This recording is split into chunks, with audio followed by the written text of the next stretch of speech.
Attention à cette récupération de balle des Italiens à 5 mètres de la ligne avec la passe au pied peut-être Garbisi sur l'extérieur. Ça peut faire un essai pour les Italiens.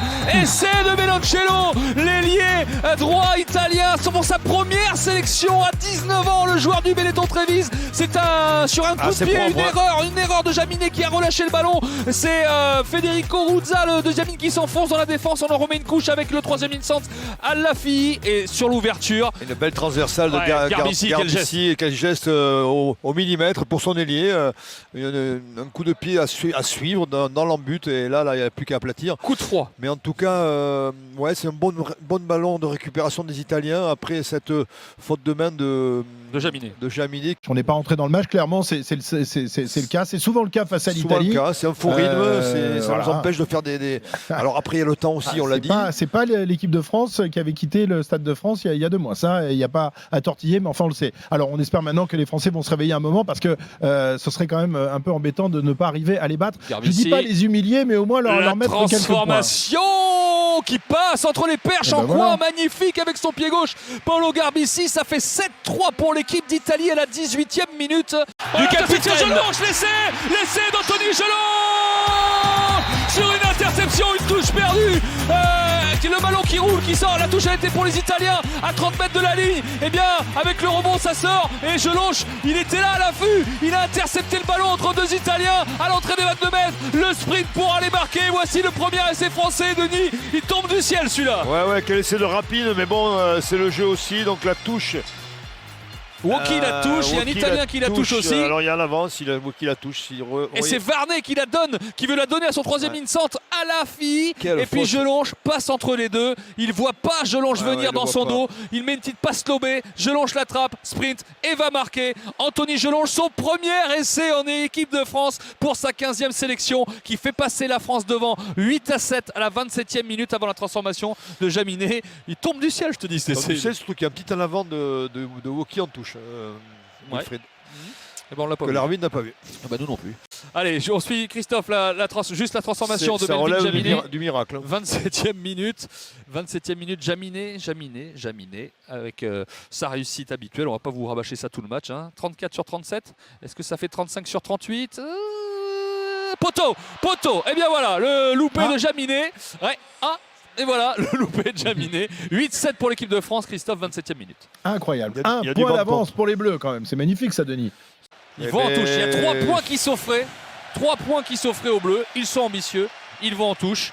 Dans les 10 dernières secondes de cette première période. C'est eux qui l'ont, par contre. Nous, on peut faire le raisonnement des tribunes, mais eux, ils se sentent forts. 11-10, moi je pense que quand il y a 3 points qui se présentent comme ça, il faut les prendre. Moi c'est le choix, c'est cadeau là. C'est cadeau évidemment. Il est couru d'avance. Le choix, il fallait prendre 3 points, rentrer à la mi-temps à 14-10. Et là, ils vont peut-être marquer. Surtout que là, si tu marques pas, tu as lutté, tu as reperdu de l'énergie, mais bon, on va voir. Le lancer, Cameron Woki en milieu d'alignement. Le ballon porté les Français. Avantage, ils ont poussé avant que Woki soit au sol. Il y a un avantage pour l'équipe de France. Donc Dupont a mis la main sur sa balle, on va certainement la sortir et jouer cet avantage, pouvoir attaquer maintenant. Danty en premier attaquant qui lève le ballon pour Ntamak sur l'extérieur avec Jaminet, le 2 contre 1, Villiers, ça va aller au bout, c'est l'essai de Villiers, l'essai en coin pour Gabin Villiers sur cette magnifique action des 3 quarts où Damien Penaud est venu de son aile droite vers la gauche, amener le +1 dans cette ligne de 3 quarts et au bout, Jaminet a joué un 2 contre 1 pour Villiers qui n'y a plus qu'à sprinter, qu'à s'affaler dans l'embut, qu'à plonger. Et bien voilà, ils sont récompensés de leur choix. Récompensés, c'est très propre, une balle prise à 2 mains de Woki. On fait un molle.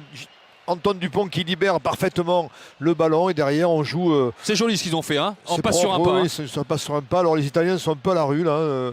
Mais Penaud a amené une supériorité numérique aussi. Ils ont mal défendu quand même. Ils n'ont pas assez glissé en fait. Ils n'ont pas glissé, pour aller sur ils ont laissé la porte ouverte sur l'aile et Gabin Villiers. Eh bien lui, il s'est pas fait. Lui, il a su glisser. Il s'est pas fait prier, il a glissé, il a été marqué. Non, c'est bien.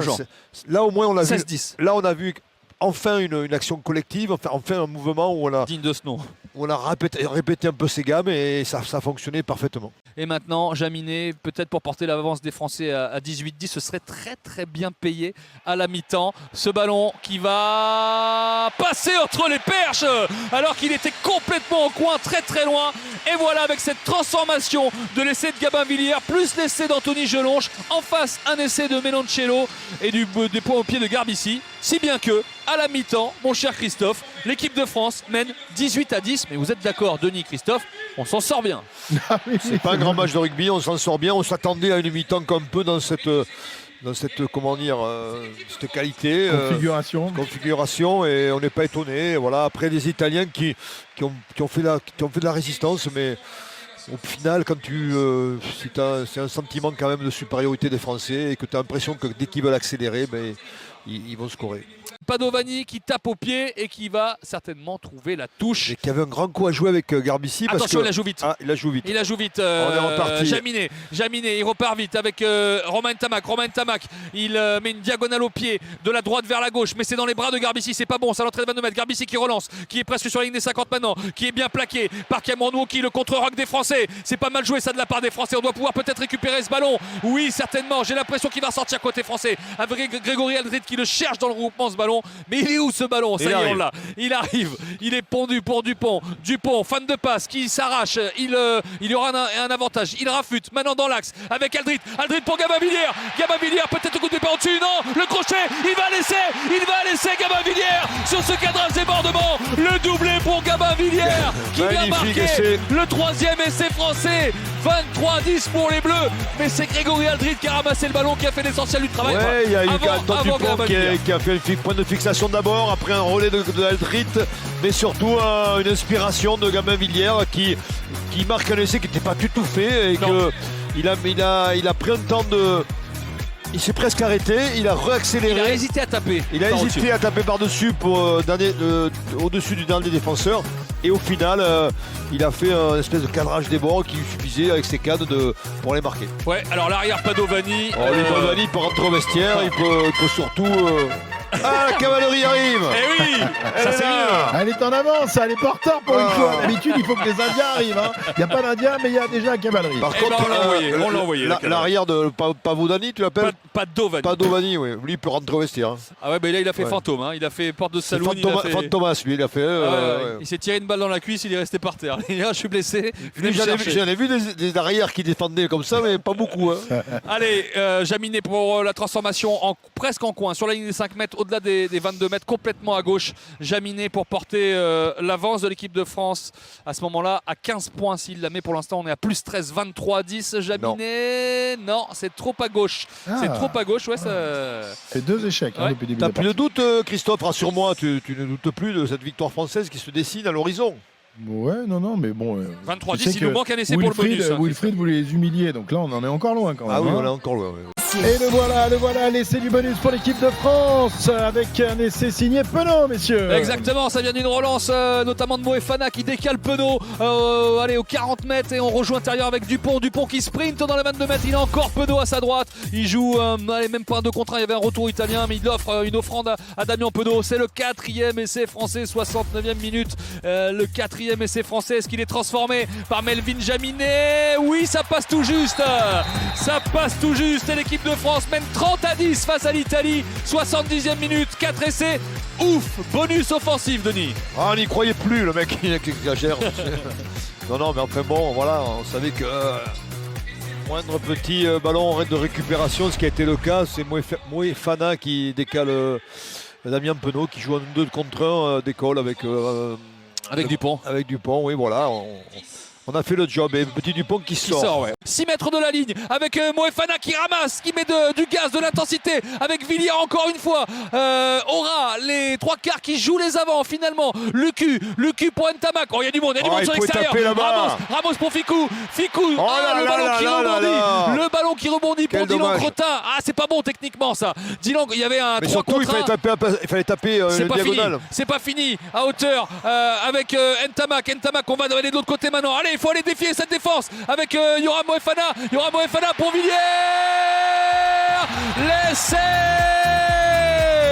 L'essai français, le 5e et le triplé pour Gabin Villiers. Magnifique action, on s'était un peu raté tenté sur le renversement. Eh bien, on a renversé. Et Villiers, décalé par Moefana, qui marque 3 essais. Gabin Villiers, qui en avait 3 jusque-là, avant, avec ses 8 sélections avant ce match, et qui double la mise. 3 essais de Gabin Villiers. Et l'équipe de France qui met le 5e, 35-10 avant la transformation. Heureusement qu'il y a des Toulonnais dans cette équipe de France. Hein, il a du gaz. Bon, là, l'essai, hein. tu l'aurais marqué, Christophe, tout seul. Donc là encore, bon, c'était assez facile. Mais bon, il y a eu du mouvement. On est allé chercher cette dernière essai pour scorer et aggraver augmenter son goal average, puisque ça va faire du 35, voire 37, même s'il est en bord de touche, qu'il doit être un peu fatigué, notre ami. Ah non, mais c'est Ramos, c'est pas Jaminet. Non, c'est Ntamak. C'est Ntamak. Non, parce qu'il aurait pu faire taper Ramos aussi. Ouais. La défense en carton-pâte des Italiens, là, ils sont crevés, les Italiens. Avec tout ce qu'ils ont donné, ils n'ont pas démérité dans ce match. Ils n'ont pas démérité, ouais. Allez, Romain Ntamak en coin, 35-10 ou 37-10 pour l'équipe de France, 5 essais. Cette transformation, c'est beau, ça passe entre les perches. Transformation de Romain Ntamak sur cet essai de Villiers. Et victoire 37-10 de l'équipe de France pour cette ouverture du tournoi.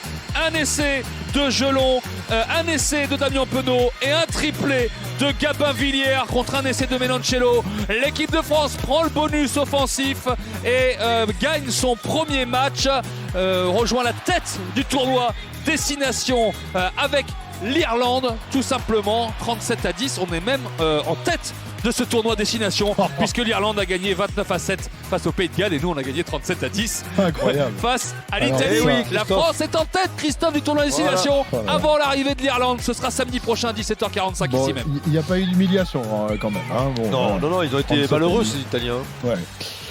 Ils ont un peu explosé à la fin, mais ils ont résisté, ils ont fait ce qu'ils ont pu. On n'est pas surpris de la physionomie de ce match. On s'attendait à un match pareil et finalement le score reflète la différence entre ces deux équipes.